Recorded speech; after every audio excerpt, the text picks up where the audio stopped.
the one on the table, but the one my mother drove through my back with 10 quiet words. "We voted," she said, rising from her seat and lifting her wine glass like a queen making a toast. "And you're not family anymore." Silence fell.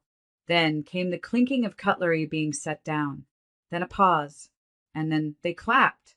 Some hesitated. My cousin Marla looked uncomfortable, but she clapped anyway.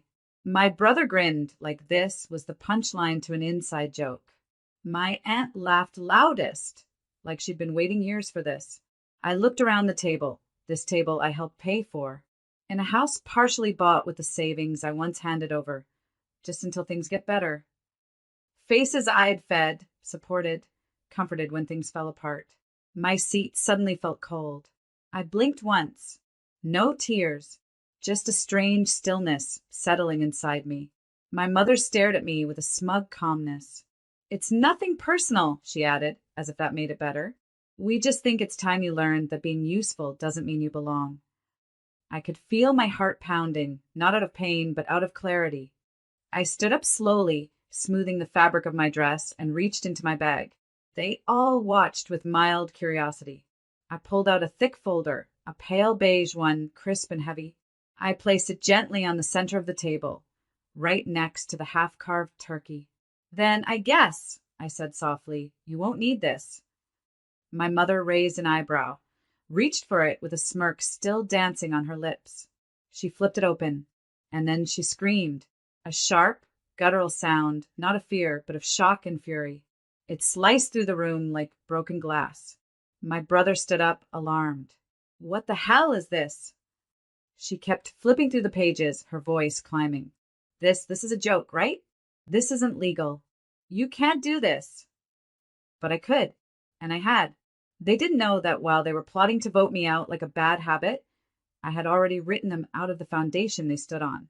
No one at the table spoke. The laughter died. Marla's fork clinked to the floor. My aunt's mouth hung open, suddenly unsure. I looked around again, this time not searching for validation, but soaking in the last glimpse of something I had finally outgrown. My name is Zara, and from wherever you're watching this video, stay with me, because some families raise daughters. Others raise replacements until the replacement walks away with everything. When I was 9, I learned how to unclog a sink, not because I wanted to, because my mother said, "You're the oldest, figure it out." When I was 11, I started babysitting my siblings after school. By 13, I was cooking dinner. By 16, I had 2 part-time jobs, one after school, one on weekends. And by 18, I was paying the electric bill while my younger brother played video games in an air-conditioned room. That was my role, not daughter, not child, caretaker, provider, ghost. They said things like, "Zara's so responsible," when it was convenient. But when things went wrong, the tone shifted. "Why didn't you remind me? Why didn't you handle it?" Zara should have known better. I was the built-in backup plan. And somewhere along the way, I stopped waiting for thank yous. Not because I didn't need them, but because I knew they'd never come. My brother, Liam, was the golden child. Always praised for doing the bare minimum. Got a standing ovation for passing his math test, while I silently pulled straight A's and brought home groceries on the same day. If I got tired, I was moody.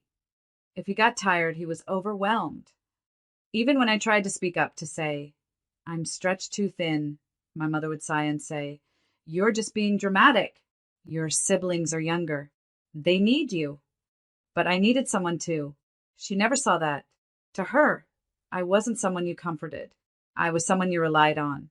Useful, dependable, replaceable if I ever stopped serving her needs.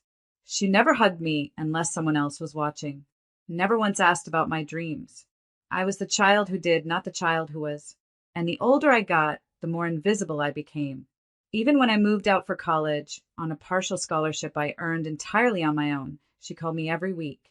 Not to ask how I was, but to ask for money. Just a bit to cover groceries. "Can you send something for Liam's books? Rent's a little tight this month." And every time I gave, because I thought maybe if I gave enough, she'd finally say, "I'm proud of you." She never did. The one time I asked her, just once, if she appreciated what I'd done, she looked me in the eye and said, "You're just doing what any decent daughter would. You act like we should throw a parade. No, I didn't want a parade. I wanted a mother. Instead, I got a boss, a cold manager who audited my existence and only acknowledged me when I hit her expectations. Eventually, I stopped asking for warmth, stopped chasing applause, and buried the version of me that still believed love was something I could earn. I was the invisible daughter, but invisible doesn't mean weak. It just means they won't see you coming when you finally rise. It started with a laugh, the kind that stings more than it should. I was in the hallway during a family gathering, getting water from the kitchen when I heard my sister, Ava, talking to one of our cousins in the living room. She's not really one of us, she said, almost playfully. I mean, Zara's like staff. Reliable. Not fun. They both laughed. I didn't move. I just stood there, back pressed to the wall, heart thudding in my chest. Not one of us. Staff. Like I was the live-in help who'd overstayed her welcome. I let the water run, let it overflow. I needed something to drown out the sound of that truth settling in. Later that evening, I saw a photo on Instagram, my cousin's wedding. A big family event. Everyone was there. Everyone except me. There was no text, no call, not even a forwarded invitation. I confronted Ava. Her response? A shrug. We figured you'd be busy. And you're not really close with that side of the family, right? I babysat her for 2 years, I replied. Ava blinked. Still, that's when I started looking more closely. At the group chats, one of them renamed without me, another quietly archived. Family photos that used to be tagged with my name. Suddenly, I was cropped out or simply left untagged. Holiday plans discussed in whispers, always spur of the moment, but somehow always organized without me. One day, I walked into the room and my brother Liam was joking with my cousin Jonah. Zara is just the intern of this family, he said, chuckling. Jonah laughed harder than he should have. What does that even mean? I asked. They both looked up, surprised. A little guilty, but Liam covered it well. Come on, don't be sensitive. You know you're the one who handles everything. We're just messing around. But they weren't. I wasn't one of them. I was the help desk. I started paying attention, saving screenshots, copying messages, documenting when they asked me for things, and how they spoke about me when they thought I wasn't listening. Every favor I did became a receipt. Every insult, verbal or silent, became evidence. Not because I wanted revenge. Not yet. But because something inside me had cracked, and I needed to remember why. I stopped offering help. Stopped answering every late-night call. Stopped picking up extra groceries just because I knew what brands they liked. And I started watching. What I saw was clear. They didn't just take me for granted. They'd already decided I didn't belong. They just hadn't said it to my face yet. But when they did, when my mother stood at that Thanksgiving table and said, "We voted," I wasn't surprised. Because by then, I'd already been counting the votes myself. They thought I was just the help. Just the girl who showed up when the lights needed fixing, when the fridge was empty, when tuition deadlines loomed and Dad's car needed repairs. But what they didn't know, what they never bothered to pay attention to, was whose name was on the receipts. Mine. The mortgage? Half of it had been refinanced under my credit when Mom was denied the loan. I'd signed those papers at 24 because they said, "You're our best shot." The tuition payments for Liam? They came from my account, not once, not twice, but every semester, quietly on time. Even the lawyer they'd used last year to get Aunt May out of that messy property dispute? My retainer. My contact. They used my name like it was an access key, and I let them. I thought it made me part of something. But now I saw it for what it was, liability. So I hired a lawyer. Not for war, but for order. Her name was Trina. Sharp suit, sharper mind. She listened without flinching as I laid it all out. Every payment, every asset, every document that linked me to a family that had voted me out before they realized I'd been holding the ceiling up. Trina was quiet for a moment. Then she asked, "Do you want to pull out?" I looked her in the eye. "I want to take back what's mine." And so we began. The first step was protection. I bought a modest one-bedroom condo under a trust, away from the neighborhood I grew up in. Cozy, safe mine. No one knew the address but me. Next came the paper trail. Utilities for the family home? I'd been the guarantor for years. They were legally tied to me. We had them formally removed, every account cut off or reassigned. Property tax on the house? My name was still listed as the secondary payer. I submitted documents to clear that. Effective immediately, if the taxes lapsed, I wouldn't be responsible, they would. And then came the inheritance. My grandmother left me a portion of her land in her will, a quiet plot, sold years ago by my mother behind closed doors. But the records weren't buried deep enough. Trina found them. Turns out that sale had been illegal. The proceeds had to be returned or accounted for, and we filed a claim. By the time we were done, I had a folder. A beautiful, heavy folder. Inside it was the slow unraveling of every financial string they'd ever tied to me. Legal notices, ownership transfers, waivers, proof of control, proof of release. I didn't do it out of rage. I did out of peace. Because if they were going to erase me from the family, I'd erase my support right back. But I'd do it clean. They thought they were setting me free. What they didn't know was I'd already opened the door myself. My mother's fingers trembled as she flipped through the folder, her perfectly manicured nails tapping against paper that felt, for the first time, heavier than gold. The first document was the deed update, legal, notarized, stating I was no longer a financial cosigner on the house. The moment it landed in her name alone, so did the overdue taxes I'd been covering quietly for the past 2 years. The second page was a bank termination form. I had formally withdrawn my name from the joint emergency account. The same account she dipped into every time things were tight without asking. Third was the power of attorney reversal. Years ago, she'd tricked me into signing it during Dad's health scare. Said, it's just paperwork. We need a backup. That backup just ended. Permanently. And finally, the real dagger. Proof of inheritance reversal. The proceeds from Grandma's land sale. Frozen. Reclaimed. And under legal review for compensation fraud. She went pale. Her mouth opened, but no sound came. Just a gasp, low and animalistic, the kind of noise people make when they realize the game is over and they weren't even playing the right board. Then she screamed. A full-throated, no longer in control scream. Liam stood up, confused. What's going on? Aunt Denise grabbed the folder and scanned the pages, her face draining with every line she read. Is this real? I didn't answer. I didn't need to. Around the table, the atmosphere changed, celebration curdling into shock. The woman they had just voted out wasn't the weak link. She was the foundation, and now the ground was crumbling. Some tried to speak. Others just stared. A few avoided my eyes completely, like looking at me might burn. I picked up my bag, took one last look at the table, the linen cloth I bought last Christmas, the silverware I donated after their wedding anniversary, the dishes I once stayed up to wash while everyone else laughed in the living room. And I smiled. Not wide, just enough. I wish you all the best, I said quietly. No yelling, no drama, no final monologue, just truth. A clean exit.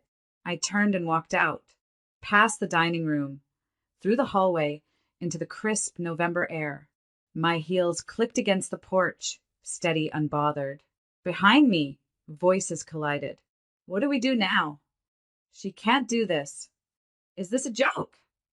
But I didn't turn back, because when someone shows you you're not family, the best thing you can do is let them live in the silence they tried to build around you, and see how loud it gets when you're no longer there to fill it.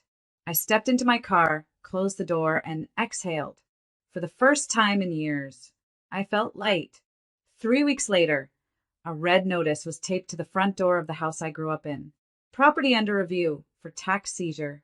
The county had sent multiple warnings, all of which had been previously redirected to me.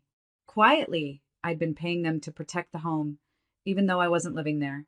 But not anymore. Now, those unpaid dues were public. Liam called first. His voice was tight, frantic. Zara, my tuition payment didn't go through. What the hell is going on? I leaned back in my desk chair, calmly flipping through a notebook. You mean the fund I set up? The one under my name. You can't just. I didn't, I said, cutting him off. You did, when you voted me out. Click. Then Ava tried. Zara, Mom's not sleeping. She's been sick over this. You've always been the mature one. Can't you just fix it? I laughed once, quietly. I was always the one who cleaned up your messes. Now you'll learn how to live in them. The news spread quickly. A cousin DM'd me on Instagram. Is it true your mom lost the house? An aunt called to say, we never meant to hurt you.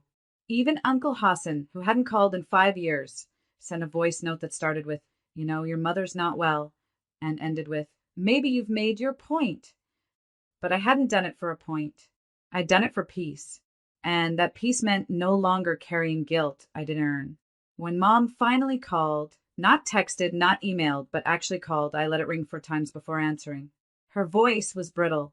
Zara, you ruined us. I didn't raise my voice. I didn't shake. I just let the words settle. Then I said, you voted. Pause. I just honored it. She didn't know what to say to that. I imagined she thought her guilt would work like it used to, as a hook to drag me back in. But I wasn't that version of me anymore. The version who said yes just to keep the peace. The version who gave everything to be seen as good. The version who mistook usefulness for love. That girl was gone. In her place stood a woman who understood that boundaries are not betrayal. I wasn't their savior. I wasn't their ATM. I wasn't their fallback. I was free. And freedom comes with echo, the kind of silence that rings in the ears of those who never thought they'd lose you. I stood in front of the courthouse holding the simplest piece of paper I'd ever fought for, a legal name change. No fanfare, no drama, just a quiet goodbye to the last name that had followed me like a shadow I never chose. The name that reminded me of slammed doors, of being silenced, of being needed but never loved. I signed the form, took a breath, and whispered, that chapter's closed. From that day on, I carried a name that belonged to me. Not to the family that cast me out, but to the woman I'd become. Not long after, I launched the Daughters Unseen, a nonprofit for women like me. Women who had been the strong one in families that only knew how to take.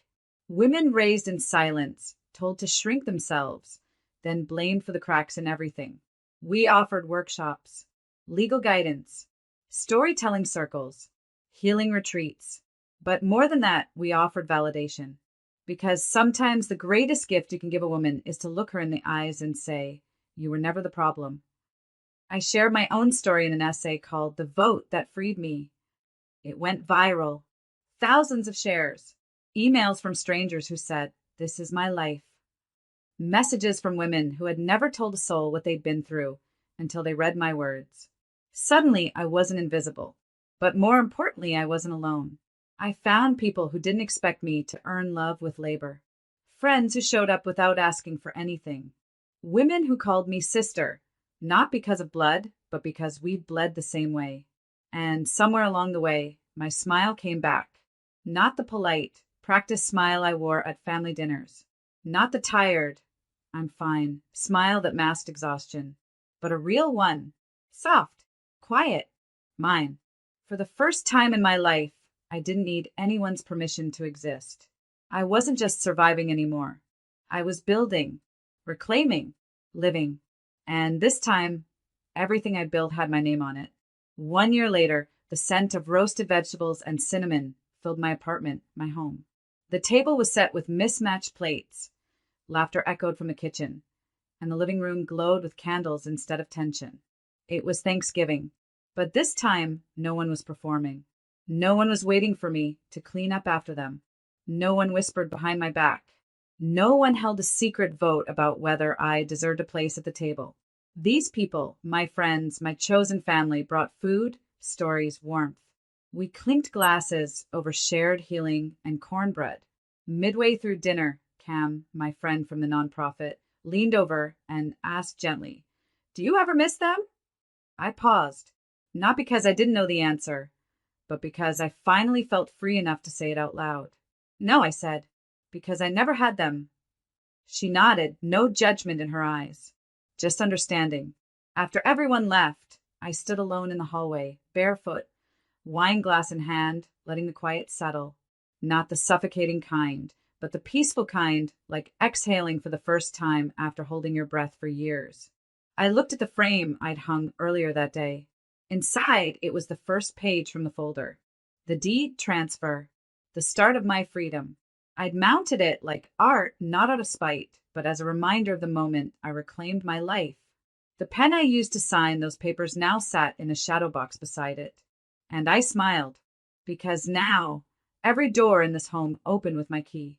Every corner held joy, not judgment. Every chair welcomed the right people, no votes needed. They thought they could vote me out. They didn't know I held